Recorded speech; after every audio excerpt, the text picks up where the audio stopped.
They're trying to gentrify us, Peter. Whose side are you on? Essa história nunca foi sobre carros, embora por décadas tenham insistido que fosse. O que estava em jogo não era barulho, nem desordem, nem mecânica fora da lei, mas algo muito mais simples e incômodo. Quem tinha o direito de ocupar as ruas e ser visto? Esse era o único desejo dos lowriders. Durante anos disseram que o problema era carros baixos circulando devagar, que eram jovens perigosos, gangues disfarçadas de cultura, uma ameaça à ordem urbana. Mas o verdadeiro vilão nunca foi os carros, a arte, a máquina, mas sim a cidade que escolhia quem podia existir em público. Foi o Estado que decidiu que certos corpos, rostos e símbolos precisavam ser vigiados, controlados ou removidos. Uma luta que sempre foi coletiva. Seus heróis? Famílias inteiras, pais, filhos e avós, transformando garagens em oficinas e ruas em espaços de encontro. Enquanto a cultura dominante celebrava velocidade, competição e fuga, essa comunidade fez uma escolha consciente: permanecer, circular devagar, ocupar o espaço com dignidade. Porém, essa escolha teve um preço. Pagaram caro para continuar existindo, para se tornarem aceitos pelo resto do país. Foram perseguidos nos anos 50, criminalizados nos anos 60, demonizados nos 70 e ignorados nos 80. Nos 90, passaram a ser copiados. Nos anos 2000, começaram a ser celebrados. Hoje, aquilo que tentaram apagar está em museus, nas ruas, no México, no Japão e, sobretudo, nos mesmos bairros onde tudo começou. E de novo, essa história vai além de carros. É também sobre orgulho enfrentando preconceito, de repressão transformada em arte e de uma comunidade que fez da rua um território que nunca deixou de ser seu. Lowriders, orgulho e preconceito. Após o fim da Segunda Guerra Mundial, a Califórnia tornou-se um dos principais símbolos da reconstrução americana. A indústria cresceu em ritmo acelerado, novas rodovias foram construídas e o automóvel passou a ocupar o centro da vida cotidiana. Cidades se expandiram horizontalmente, ligados por avenidas largas, pensados para o fluxo constante de carros. O espaço urbano foi redesenhado para a mobilidade motorizada, e possuir um automóvel passou a ser parte essencial da identidade social. Naquele período, o ambiente automotivo era dominado pela ideia de puro desempenho, com jovens brancos de classe média transformando carros em hot rods, removendo peso, ajustando motores e competindo em arrancadas ou corridas improvisadas no deserto. Revistas especializadas exaltavam potência, velocidade e inovação mecânica. A cultura automotiva celebrava quem ia mais rápido, quem produzia mais força, quem ultrapassava limites técnicos. Dividindo praticamente o mesmo espaço geográfico, a comunidade mexicano-americana da Califórnia, especialmente em regiões urbanas como East Los Angeles, esse cenário era vivido de outra forma. Muitos desses bairros haviam sido formados por famílias que já estavam no estado antes mesmo da guerra. O crescimento econômico existiu, mas não foi distribuído de maneira uniforme. O acesso ao crédito, a moradia em áreas valorizadas e empregos de melhor remuneração permaneceu limitado. De fato, existia uma segregação não apenas social, mas também espacial, geográfica. Eu queria falar rapidinho do nosso parceiro aqui nesse vídeo. A AMB, uma plataforma gigantesca e confiável de ativos na América Latina. Além do próprio Bitcoin, eles têm vários ativos digitais onde você pode investir, proteger, diversificar e crescer o seu patrimônio de forma honesta e segura. A campanha Comece com AMB é bem simples. Se você tem uma curiosidade de investir, mas sempre trava naquela não sei por onde começar, eu te entendo. Eu também já fiz isso. Mas então escuta aqui essa sugestão. Para participar, sem enrolação, direto e claro, primeiro, abra uma conta de graça pelo QR Code que está aparecendo aí na tela ou pelo link na descrição do vídeo. No cadastro, coloca o cupom GANHE25 e invista pelo menos R$50 em qualquer ativo da plataforma. E, em até 7 dias, caem R$ 25,00 de crédito na sua conta para você usar como quiser. Só que aqui tem um detalhe muito bom. Se você é um cliente novo, você vai ter taxa zero durante as 48 primeiras horas após abrir a sua conta. Outro detalhe importante também, você precisa movimentar a conta para liberar esse crédito, ou seja, você precisa comprar de fato um ativo. Mas para ser bem sincero aqui, muita gente gasta R$50 aí, que não é um valor tão alto, com bobagens. E aqui é um jeito para você aprender a investir seu dinheiro. E tem outro, a MB é bem certinha, bem correta, com esse lado de conformidade e transparência, com práticas alinhadas aí com a Receita Federal, com o Banco Central e até a CVM. Só que aqui é o seguinte, isso não é uma recomendação de investimento, beleza? Vai no seu ritmo, na sua calma, use de forma consciente e também consulte aí os regulamentos da campanha, fechou? O automóvel ainda assim fazia parte da vida cotidiana da maioria da população direta e indiretamente, não como símbolo de status imediato, mas como ferramenta prática. Carros eram comprados usados, mantidos por longos períodos, consertados em oficinas locais ou nas próprias garagens. Sedãs grandes e robustos dos anos 40 e 50 tornaram-se comuns nesses bairros, escolhidos pela durabilidade, valor, pelo conforto e pela capacidade de transportar famílias inteiras. As ruas desempenhavam um papel central nesse ambiente. Pessoas conversavam nas calçadas, crianças ocupavam o asfalto, vizinhos observavam quem passava e circular pelas ruas de carro fazia parte do cotidiano e da convivência. Durante os anos 50, a juventude chicana da Califórnia ocupava um período ambíguo dentro da paisagem urbana. Estavam presentes, mas raramente reconhecidos. Trabalhavam, estudavam, circulavam pela cidade, mas permaneciam fora da narrativa dominante do progresso americano. Além de East Los Angeles, Boyle Heights e San Bernardino, esses jovens cresciam cercados por carros, ruas largas e anúncios de prosperidade que não pareciam ter sido feitos para eles. Por isso, o automóvel começou a assumir um papel que ia além da função prática, pois para esses jovens mexicano-americanos, o carro podia ser uma extensão direta do corpo e da identidade. Era algo pessoal, observado, comentado, julgado. Uma espécie de cartão de visita silencioso. Chegar a um encontro, passar por uma avenida ou estacionar em frente a um comércio era uma forma de ser reconhecido dentro da própria comunidade. Os carros mais comuns eram os grandes sedãs americanos que dominavam o mercado de usados. Chevrolet Fleetline, Styline, Bel Air, Impala, Buick Special, Pontiac Chieftain e Cadillac Series 62. Eram veículos longos, baixos de fábrica, com linhas contínuas e presença visual forte, e que ia de desencontro ao que dominava na época, com os hot rods barulhentos, motores expostos, arrancadas rápidas,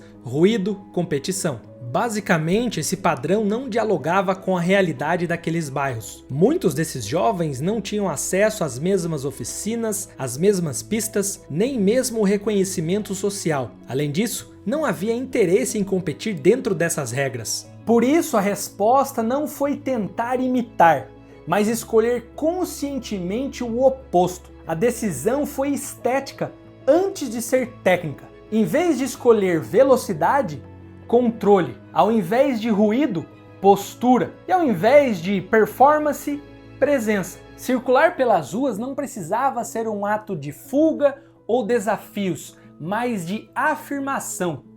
E essa lógica também não surgiu do nada. Pesquisadores e arquivos culturais apontam conexões diretas com expressões chicanas anteriores, como o estilo pachuco e o uso do zoot suit nas décadas de 40. Assim como o terno exagerado, largo e visualmente provocador havia sido uma afirmação pública de identidade em um período de forte repressão, o carro começava a cumprir função semelhante. O visual não era apenas moda, era posicionamento. Ocupava espaço, chamava atenção e recusava a invisibilidade. Ali, naquele ponto, nas ruas de bairros ignorados pelo centro do poder, nascia uma ideia simples e poderosa: existir precisava ser visível. No fim dos anos 50, modificar carros já era algo comum na Califórnia. Entretanto, a maior parte da cultura automotiva californiana se concentrava em extrair mais potência e velocidade, especialmente entre 1947 e 59. Mas em bairros do leste de Los Angeles, alguns jovens começaram a fazer o oposto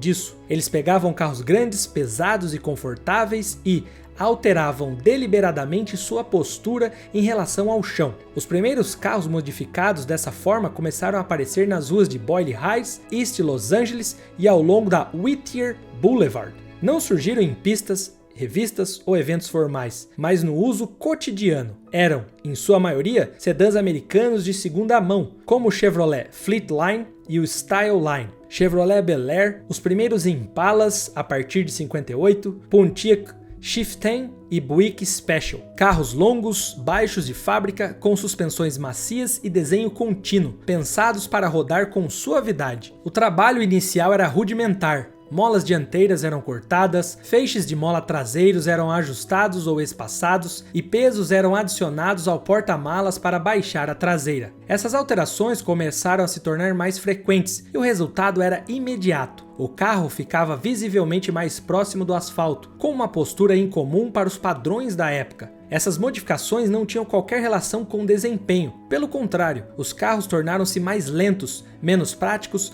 mais sensíveis às imperfeições da rua. Ainda assim, continuavam sendo modificados. Porém, alguns problemas começaram a se acumular. Carros passaram a raspar no chão, quebrar componentes e, sobretudo, atrair a atenção policial. Nesse mesmo ano, a Califórnia intensificou a aplicação do Vehicle Code Section 24008, que estabelecia limites mínimos de altura para veículos em circulação. Para seus donos, isso significava multas constantes ou apreensão imediata. Mas logo surgiram as primeiras soluções técnicas ao problema. Um dos casos mais documentados é o de Ron Aguirre, morador de East Los Angeles. Em 1960, Aguirre adaptou sistemas hidráulicos utilizados em aeronaves e equipamentos industriais ao seu Chevrolet Impala 1958. O sistema permitia elevar o carro temporariamente para cumprir a exigência legal e, em seguida, baixá-lo novamente. O objetivo inicial era puramente funcional e a engenharia começou a ser copiada. Os carros não apenas subiam e desciam, mas sua altura podia ser controlada com precisão. Entre 61 e 63, bombas hidráulicas, cilindros e conjuntos de baterias começaram a aparecer em outros carros da região.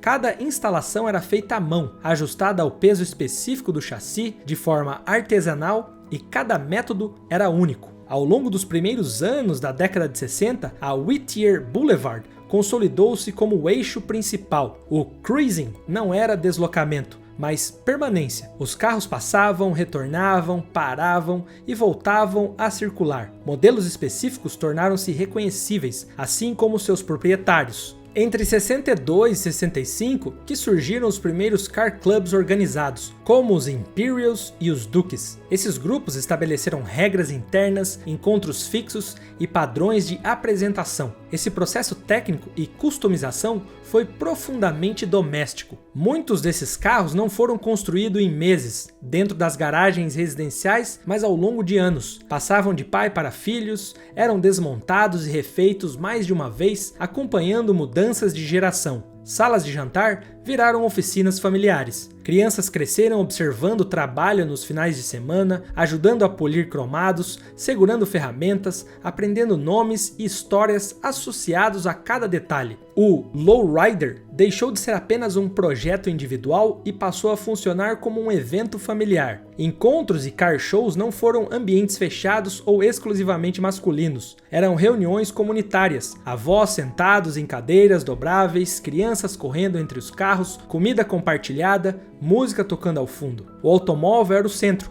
mas não o único elemento. Ele organizava o espaço social reunia pessoas e preservava vínculos. Tecnicamente, o mesmo aprofundamento ocorreu. A hidráulica deixou de ser apenas uma solução funcional e passou a ser tratado como instrumento de controle de precisão. Sistemas tornaram-se mais confiáveis, mais silenciosos, melhor integrados ao carro. O objetivo não era criar caos visual ou espetáculo agressivo, mas domínio absoluto dos movimentos, subir, descer, inclinar tudo executando com intenção e suavidade. Nesse período, alguns modelos se consolidaram como ícones. O Chevrolet Impala, especialmente os modelos de 58 a 64, tornaram-se referências absolutas, junto com Bel Air, Monte Carlo, Caprice, além do Buick Riviera e Cadillac DeVille. Passaram a ser associados diretamente à cultura, pois tinham presença forte. Depois de 65, a relação entre aqueles carros e o espaço urbano começou a mudar de forma perceptível. Até então, circular lentamente por determinadas avenidas era tratado como um hábito incômodo,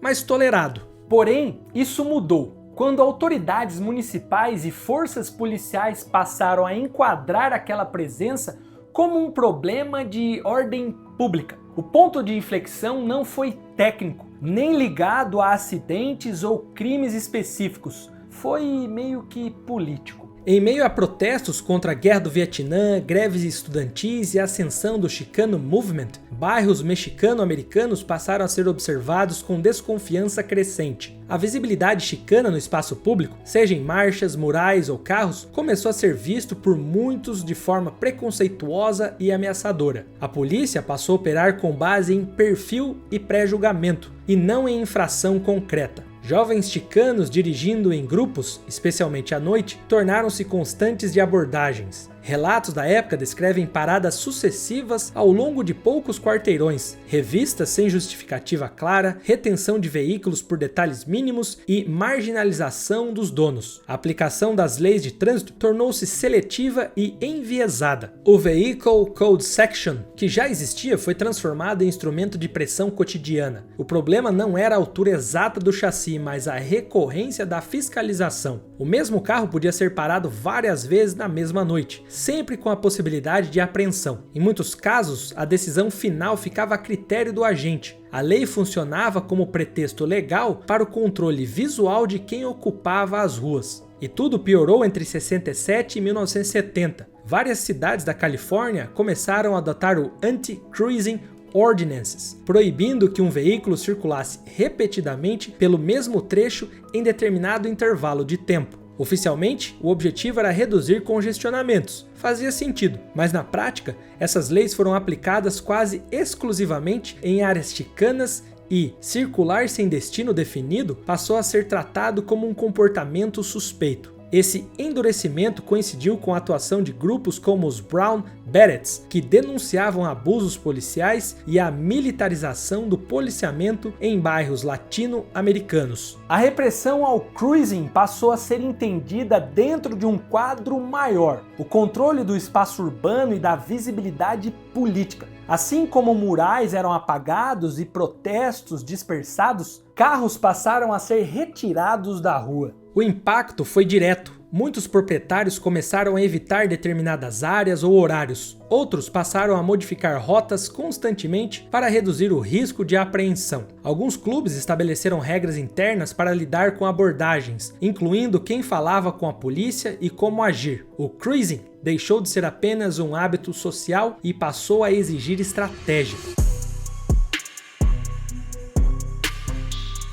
Ainda assim, a prática não desapareceu, ela se adaptou. Em vez de reduzir a presença, a repressão acabou consolidando um sentimento de identidade compartilhada. Cada abordagem reforçava a percepção de que o problema não era o comportamento em si, mas a existência visível. O carro havia se tornado um marcador político, mesmo sem slogans ou bandeiras. Circular significava negociar constantemente entre expressão e vigilância. O simples ato de ser visto ganhou peso político. A cultura seguiu adiante não porque estava sendo tolerada, mas porque havia se tornado inseparável do próprio cotidiano daquela comunidade. A mídia também ajudava a construir uma narrativa paralela. Filmes, reportagens sensacionalistas e representações ficcionais passaram a associar o lowriding à criminalidade, gangues e violência urbana. Essa imagem contrastava fortemente com o cotidiano real vividos nos bairros e eventos. O carro, para a mídia, simbolizava ameaça e distúrbio da sociedade em Los Angeles. Essa tensão acabou moldando ainda mais a cultura. Quanto maior a sombra projetada de fora, mais clara se tornava a necessidade de preservar uma imagem interna de dignidade e pertencimento. A arte no carro não era apenas resposta à repressão, mas uma afirmação de valores: família, fé, história e orgulho. A cultura entendeu que não precisava se justificar em voz alta, pois o carro falava por si. Cada pintura, cada detalhe técnico, cada presença em um evento comunitário funcionava como uma declaração de personalidade e pertencimento que atravessaria gerações. A pintura tornou-se o elemento central dessa transformação. Técnicas complexas começaram a ser aplicadas com precisão artesanal. Candy paint, metal flake, transições graduais de cor, fades, scallops e composições geométricas que exigiam múltiplas camadas de tinta, verniz e talento. Muito talento. O acabamento profundo não era apenas visual, ele comunicava tempo, paciência e domínio técnico. Cada reflexo dizia que aquele carro havia sido construído para ser observado como uma peça de arte. Em muitos casos, a pintura evoluía para murais figurativos completos. Capôs, laterais e porta-malas passaram a exibir cenas religiosas, retratos de familiares, referências ao bairro, à história chicana e à memória coletiva. A Virgem de Guadalupe, figuras maternas, crianças, ruas específicas e símbolos culturais recorrentes transformavam o carro em uma narrativa visual. Por isso, pesquisadores e curadores passaram a definir esses veículos como formas de arte pública móvel, capazes de levar imagens e mensagens para além dos muros.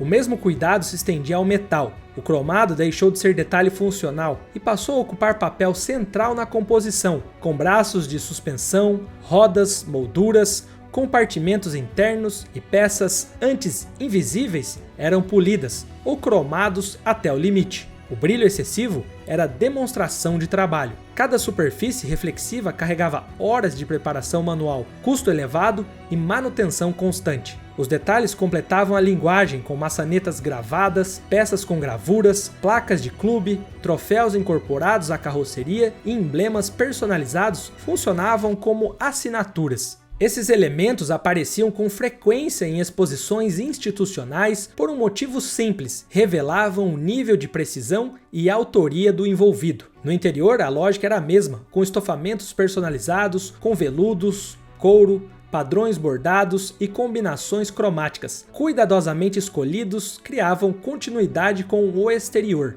Tetos, painéis e laterais recebiam o mesmo nível de atenção. Em muitos carros, o porta-malas deixava de ser aquele espaço utilitário e se transformava em vitrine técnica, exibindo sistemas hidráulicos organizados como esculturas mecânicas. Entre os anos 70 e 80, a visibilidade conquistada pelos lowriders teve um aumento no custo de existir, mais vigilância constante. Não era apenas uma questão de estética ou presença em bairros. Ser visto circulando em carros rebaixados passou a significar um alvo permanente para a polícia, multas, apreensões e estigma social. A repressão intensificou-se justamente quando a cultura crescia em popularidade. Os encontros se tornaram eventos comunitários amplos, com centenas de carros alinhados por quarteirões. Mas a mesma intensidade que atraía admiradores atraía pessoas do contra. No bairro de Mission District, em São Francisco, por exemplo, o cruising, aos finais de semana, chegava a ser bumper to bumper, por 20 quadras, como descreveu o veterano lowrider Roberto Hernández. Autoridades, no entanto,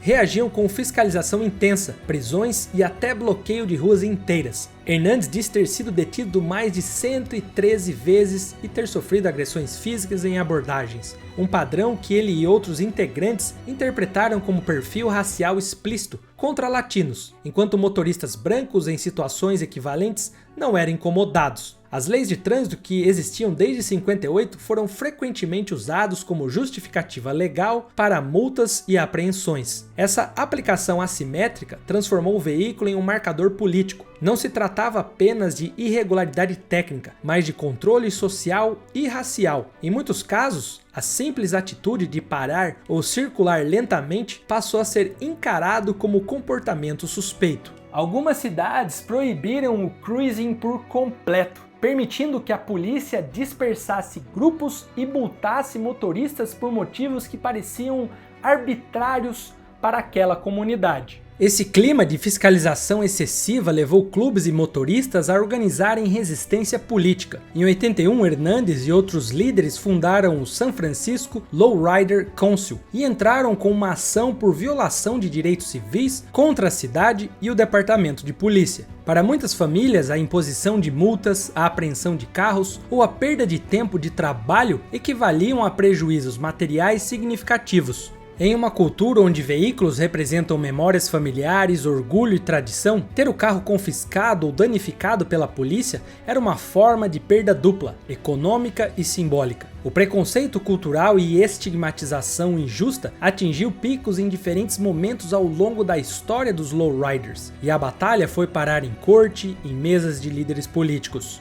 Back in the days when I was younger, lowriding wasn't accepted. The police crackdown on cruisers on J&L Street in downtown Sacramento is taking its toll. A partir dos anos 90, algo começou a mudar na relação entre a cultura lowrider e o mundo ao seu redor. Depois de décadas sendo tratados como um incômodo urbano ou problema policial, aquela estética passou a ser observada com outros olhos. O retorno não foi imediato nem uniforme, mas foi consistente. O que antes era reprimido começou lentamente a ser reconhecido. Esse movimento coincidiu com a transformação mais ampla no modo como a cultura popular era registrada e valorizada. Museus, universidades e instituições culturais passaram a olhar com mais atenção para expressões nascidas fora do circuito oficial. O lowrider começou a aparecer em exposições, arquivos fotográficos e publicações especializadas. O carro, antes visto como uma infração ou estereótipo, passou a ser tratado como objeto de design,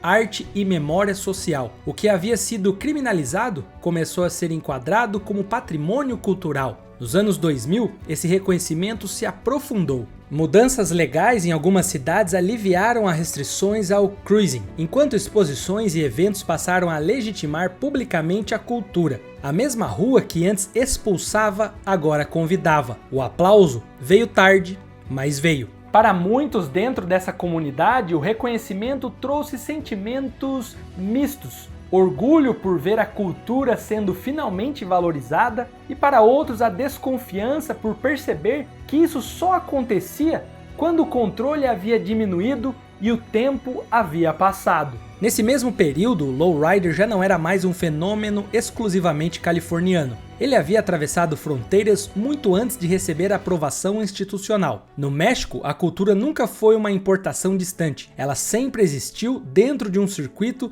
transfronteiriço contínuo. Cidades como El Paso e Ciudad Juárez funcionaram, desde meados do século XX, como corredores culturais onde o estilo pachuco, a música, a moda e o automóvel circulavam livremente entre os dois lados da fronteira. Ali, o lowriding não surgiu como moda, mas como continuidade. Clubes familiares, encontros comunitários e carros cuidadosamente mantidos refletiam a mesma lógica vista na Califórnia: orgulho local, memória e pertencimento. No caso do Japão, porém, revelou outra dimensão do movimento. Depois dos anos 90, clubes japoneses começaram a adotar o lowrider como um nível de dedicação e precisão que chamou a atenção internacional. Em cidades como Tóquio, Nagoya, Chiba e regiões de Saitama, encontros passaram a reunir carros meticulosamente construídos, muitas vezes com fidelidade absoluta aos estilos californianos dos anos 60 e 70. No Japão, o lowrider foi disciplina estética. A linguagem foi absorvida por completo: postura, ritmo, ritual, vestimenta, música. Surgiram debates sobre apropriação versus apreciação, mas também algo mais profundo. Para muitos japoneses, aquela cultura representava valores universais: família, grupo, cuidado extremo com o objeto e respeito à tradição. O lowrider encontrou ali uma terceira casa estética, usando clássicos japoneses como o Toyota Crown, o Lexus LS400, Nissan President, Mazda 929 e alguns clássicos iguais aos do movimento chicano.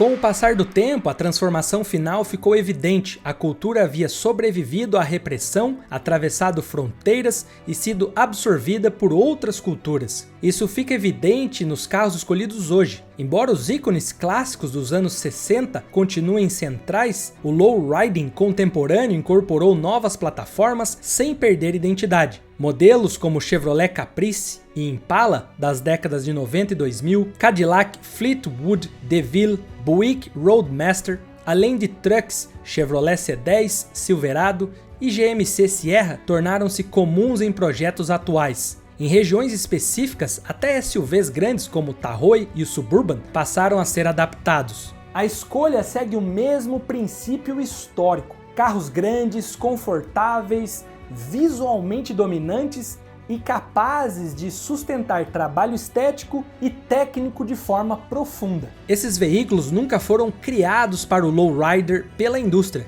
Eles foram escolhidos. Assim como no passado, a comunidade identificou plataformas que permitiam presença, controle e durabilidade. Isso ajuda a entender por que o lowrider nunca foi sobre velocidade. Mesmo com motores modernos e suspensões mais sofisticadas, o ritmo permanece o mesmo. Circular devagar continua sendo parte da linguagem e ilegalidade nunca foi o objetivo. Hoje, com a revogação de leis anti-cruising em várias cidades da Califórnia nos anos 2020, a prática voltou a ocupar as ruas de forma aberta. A mesma prática que antes justificava a apreensão, agora aparece em calendários oficiais, eventos culturais e desfiles autorizados. No presente, o lowrider existe em múltiplas camadas, mas principalmente nas garagens familiares. Está em carros restaurados por décadas e em projetos iniciados recentemente por uma nova geração que aprendeu observando avós, pais, primos, tios. O carro nunca foi o ponto central, mas sim o objeto escolhido para algo maior: afirmar identidade,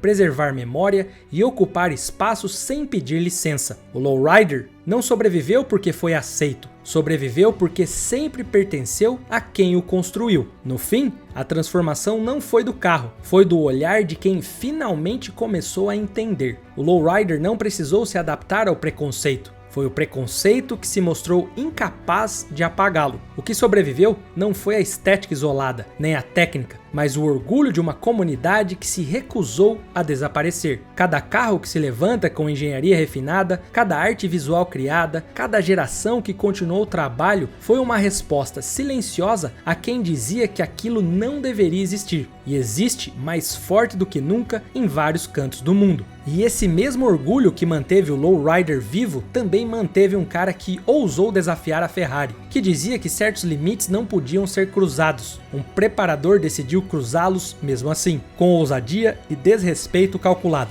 Nesse vídeo que já começou na sua tela, eu te conto como a Koenig Tuning marcou para sempre a cultura do tuning ao enfrentar Maranello.